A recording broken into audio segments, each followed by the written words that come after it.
Hey everyone, it's Michelle here. I just thought I would pop in for a quick conversation and share some of my thoughts that I have been reflecting on and observing over the last probably like two and a half years since I really began focusing on my purse collection, and more specifically since I began collecting some of my Coach purses. So first things first, like obviously I'm in my car, I'm waiting on this little minion of mine. So back in the day, I am still carrying my Coach Compass 25 in olive. This is out in natural daylight, so hopefully you get a good idea of what the color looks like. Great bag, great carry. I love that it's just a great, easy dump and go bag. I decided to Coach out today, so I've got one of my Coach ready to wear shirts and then some outlet glasses that I had picked up. So hey, it's me here. But you know, I thought today I wanted to have like a Coach discourse, because you know, everybody wants to talk about like Coach's resurgence, how they've revamped, they've done all these different things, and we're focusing so heavily on the designs, which definitely I think deserve credit. Coach has really done a lot to not only bring a lot of fresh new designs and colors, but also to revitalize and revive a lot of their older styles, which from a business model makes total sense.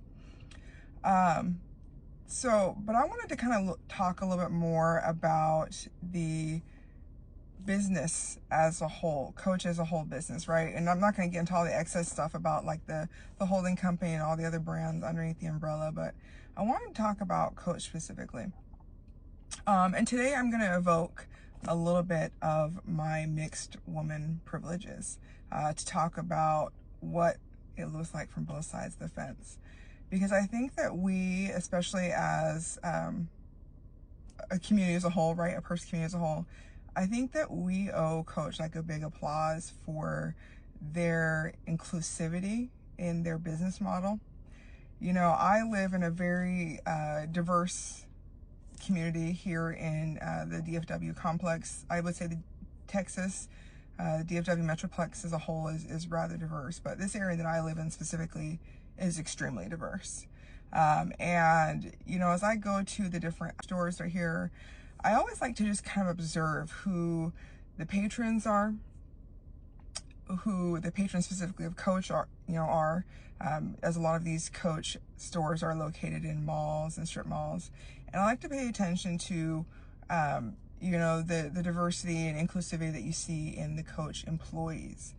And for a little bit of reference, like my background is in healthcare. As I've developed my career, I specifically have actually focused on ethnic and cultural studies, and then I did get my MBA to more holistically inform my sales approach, right? So I'm in healthcare sales. But those two things, cultural studies and business, are two things that I look at in every aspect of my life because it's pervasive. I would say there's no denying it, but you can deny it all you want. It doesn't make it any less true. And we can look at these companies, we can look at these organizations, and, you know, essentially all organizations are going to have some degree of exclusivity or intolerance or ignorance or prejudice, and some are flat out racist, right? Like I know we've all talked about and heard about some of the stuff that's come out from some of the luxury brands and companies like, you know, Lululemon. It is what it is.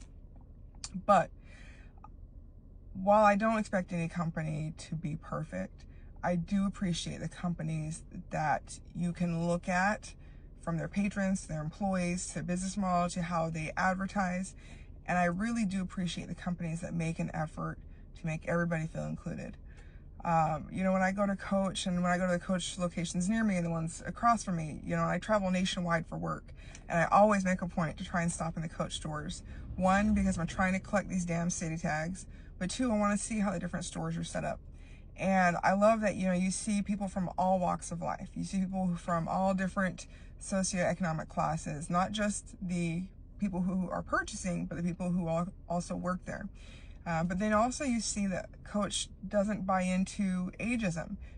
You have sales associates who are young, who this is one of their first retail jobs, and you have sales associates who are middle-aged, you have sales associates who are aging.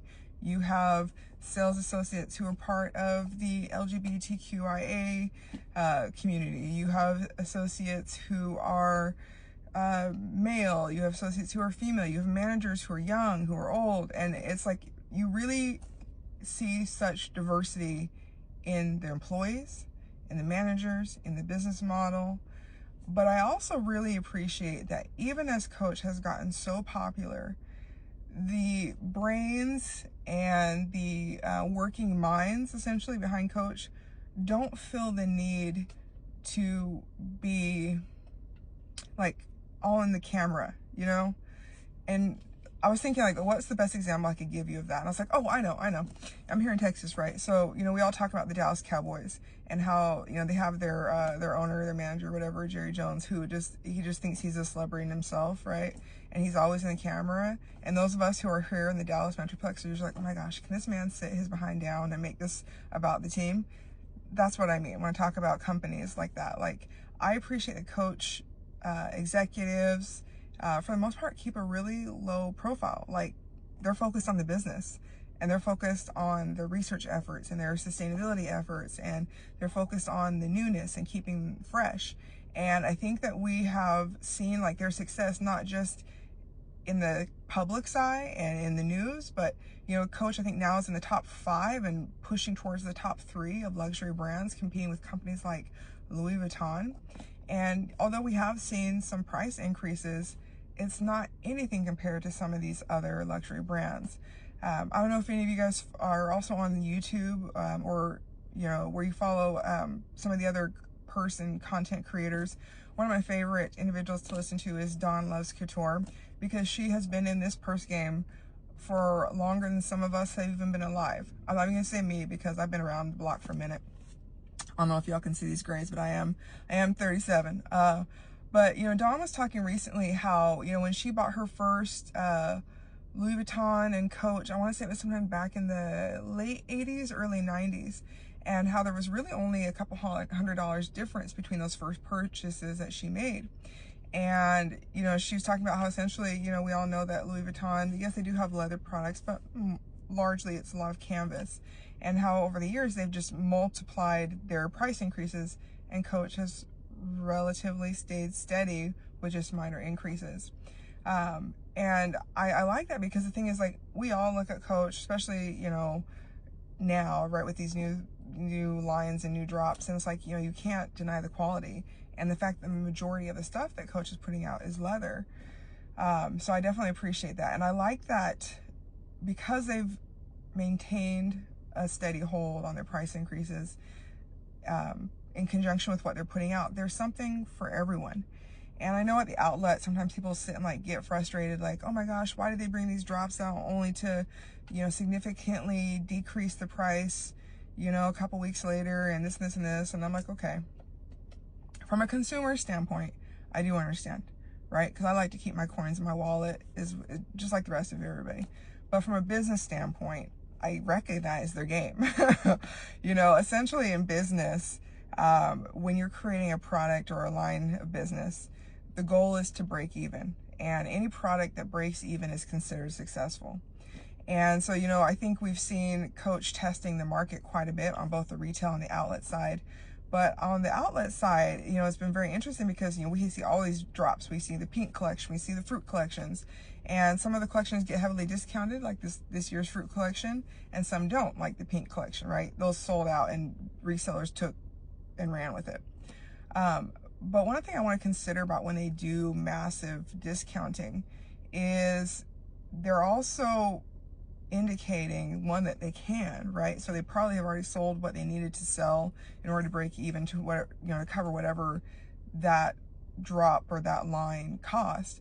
But by doing significant discounting, they're also making Coach and Coach Outlet more accessible to more people.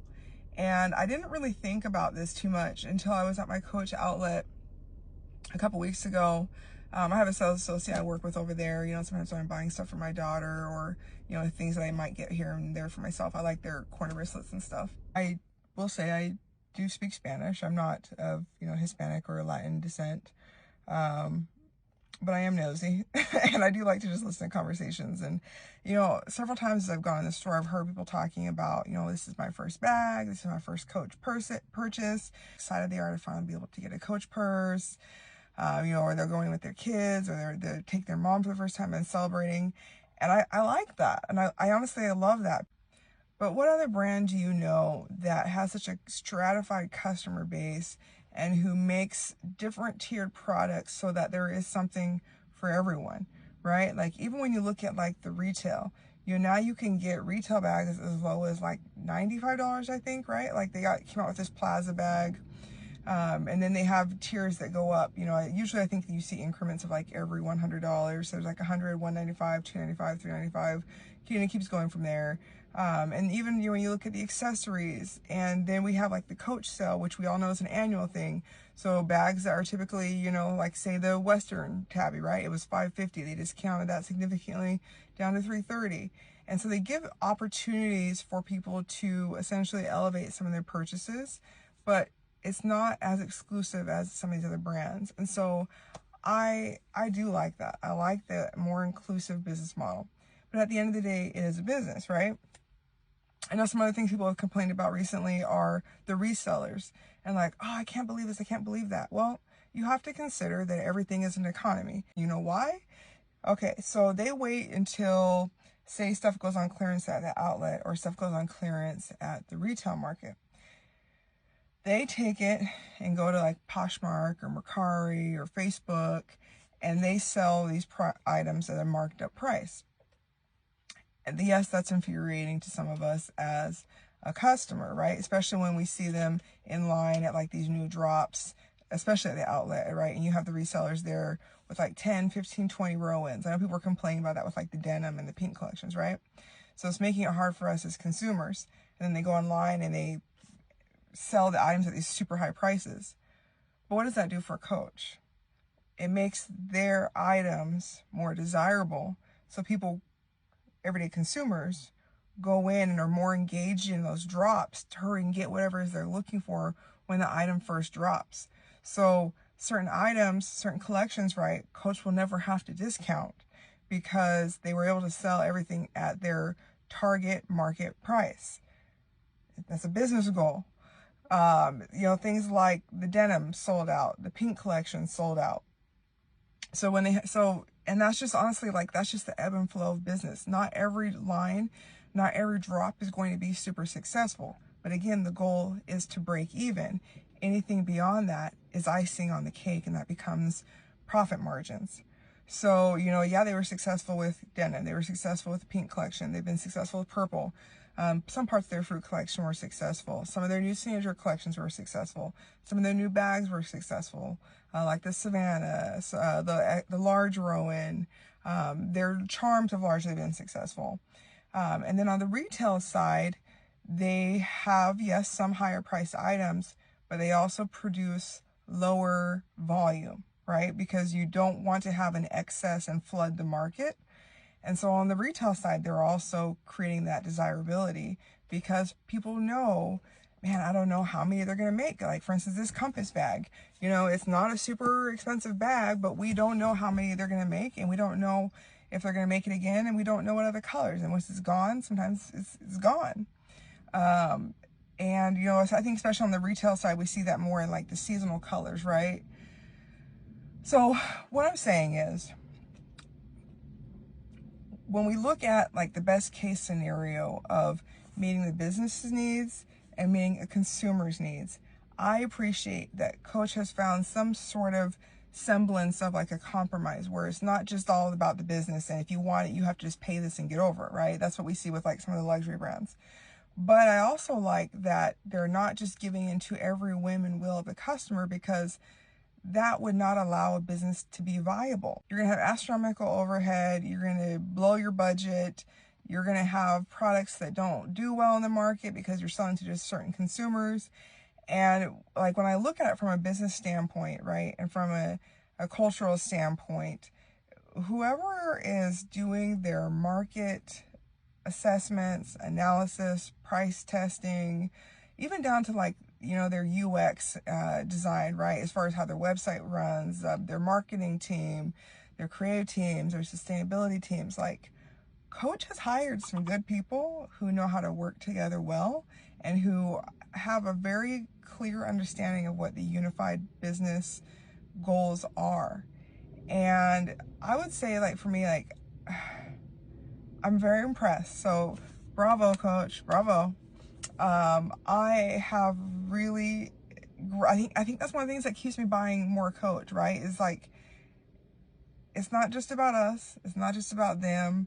There's a little bit for everybody. And essentially, you know, Coach is mass producing these bags, but giving us an opportunity to have a very unique, customized experience in the way that we, you know, dress our bags up and down, get certain colors, get certain charms. We have the custom bag tags, we have the Coach Create, and they're giving us this luxury experience at a very affordable price, right? Like the most expensive bag that Coach makes on the retail side would be like the Coach Rogues, like the custom Rogues or the custom Tabbies. And even those are still moderate, right? You can get like a $5,000 alligator bag, take that $5,000 over to Louis Vuitton, and what are you going to get? You're not getting customization. You're still getting a mass-produced bag. So can y'all get off Coach's neck, all right? They can't please everybody. That doesn't mean they're not going to try. Yes, there's several drops, but you have to consider their customer base has rapidly been expanding. Their market reach has rapidly been expanding. They are testing their limits as a brand. And that's what a viable company does. No matter how long you've been around, in order to stay ahead, you have to keep trying new things. So, argue with me in the comments if you want to. See you guys soon. Bye.